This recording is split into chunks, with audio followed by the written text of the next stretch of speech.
Hi guys, welcome back to another beautiful morning in Sanctuary Gardens. Today we're going to take a quick look at the garden that I planted about 2 weeks ago, see how it's doing, and I did change a little bit. I say change a little bit, I mean I added more. I know that I said less is more this year. That's my theme, less is more. It's just going to bloom. I trust it's going to fill in.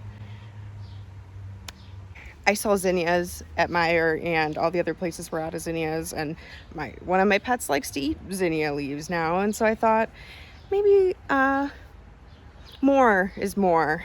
And then I kind of realized in gardening, no matter where you are, you're going to always have pest pressure, squirrel pressure, bird pressure. Hot days is a lot of pressure on you and on the garden. And what it really comes down to is if you do one extra and stick it in somewhere and it just stays small the whole year, that's fine. It was extra.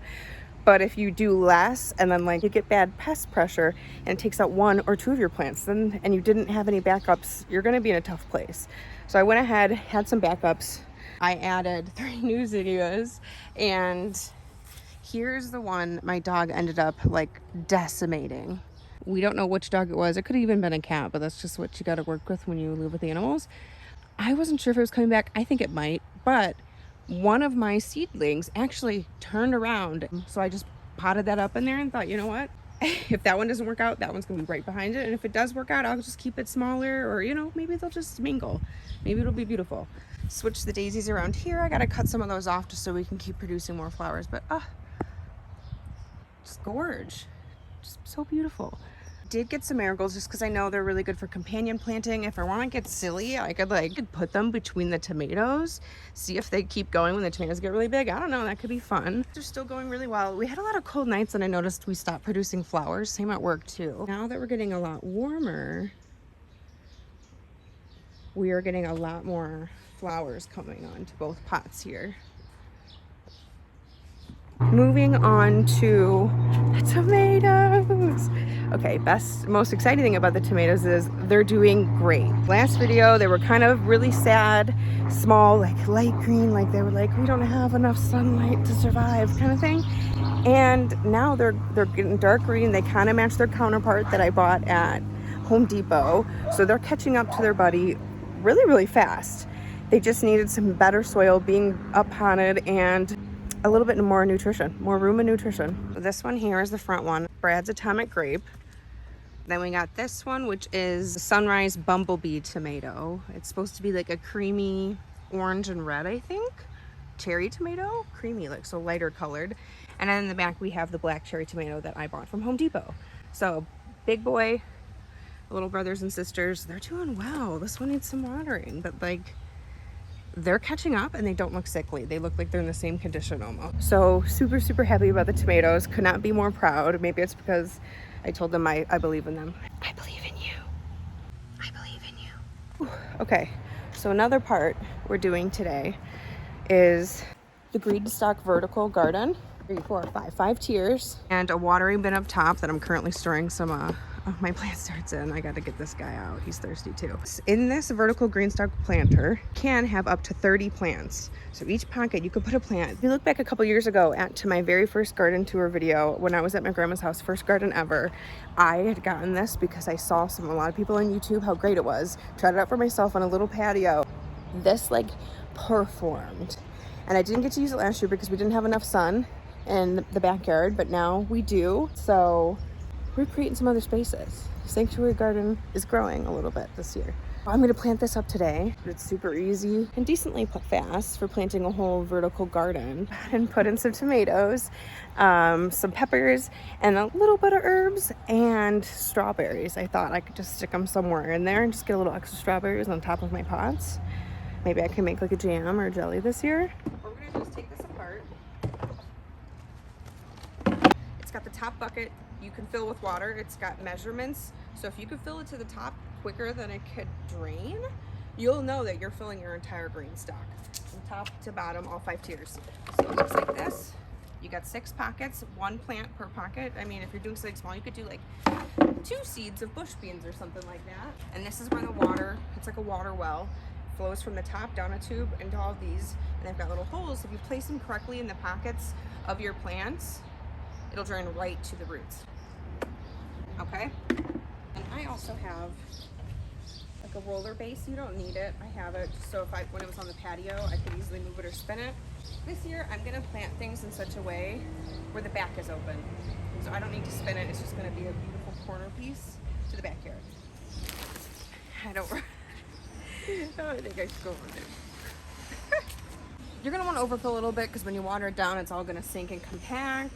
So I tried to do that here. I wanna do a little bit more than you think, just for safety. All right, so we're gonna put that on. I want to line up these drip holes with the side of the pot. Honestly, I think I might plant the plants first and then put this on. Get ready to stack it from the bottom up. Woo! I'm melting out here.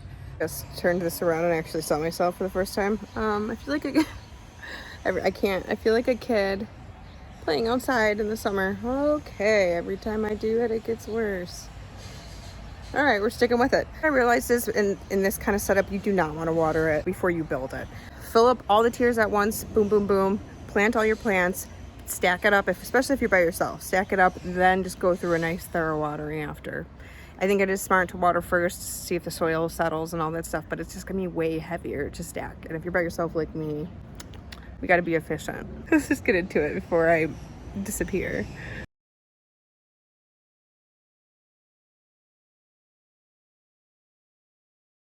Good morning, friends. So it is the next day.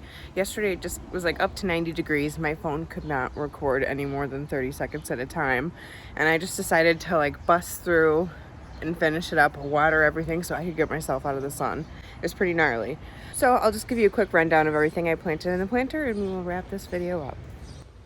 On the top we have peppers. I have Tabasco, sweet banana peppers, giant Marconi. I've never had it before, trying a new pepper, a shishito, a lunchbox orange, which I'm really excited to try. I think I actually have 2 peppers in there, so maybe I'll separate those or let them go. A jalapeno in here somewhere as well. I did put 1 tomato in here. This is the Sun Sugar variety. I have done this every year since I've started a garden, and so far it's been like one of the most prolific cherry tomatoes I've ever had. Last year we had them on the back of the garden going over the fence, and I did not get them this year, so I put them in here just because, little note towards them. This will like get pretty tall and then kind of like fall over and then maybe go back up. But it will produce tomatoes. It won't get as big as like a tomato plant should. It's like a nice little handful, an extra, maybe more than a handful, on top of whatever you get at my normal garden. I put the tomato on top because I found that they do grow up and then get a little wavy, and if I put it on top, it won't block out any of the other things that are above it if I were to put it lower. And then I'll just put like a big stake in there and it'll kind of just hold up on the stake. So yes, the Greenstalk Vertical Planter. I've had it for a couple years. I really love it. If you were growing in a small space, patio, deck, whatever, definitely check them out. They do a lot of discounts and have a lot of codes, especially around this time of year. So look into that if you're ever interested in one. You don't have to buy one right away. You could wait for a really good sale. The new addition to the garden this year is where the tree used to be. They had to take it off this year. So now we have a lot of sun, and I was able to put a pot of zucchini out. This is Black Beauty zucchini. I think it's the same type I grew last year, but I had grown from seed. We're gonna see if I can get this to flower a female flower. Last year it had gotten so big, but none of them were female flowers, so I never got a fruit before it got destroyed by a storm. So I'm really hoping we can work that out this year, but we'll see. I know this video has been a little bit all over the place. Yesterday was a little wild and crazy. It definitely taught me a lesson about getting out into the garden in the morning and not in the peak of the sun. Oh, it was rough. But thank you again, as usual, for joining me this week, spending some time in my garden, hopefully learning a couple new things, or just enjoying watching me sweat my butt off. Have a wonderful weekend. Thanks for watching. I'll see you soon.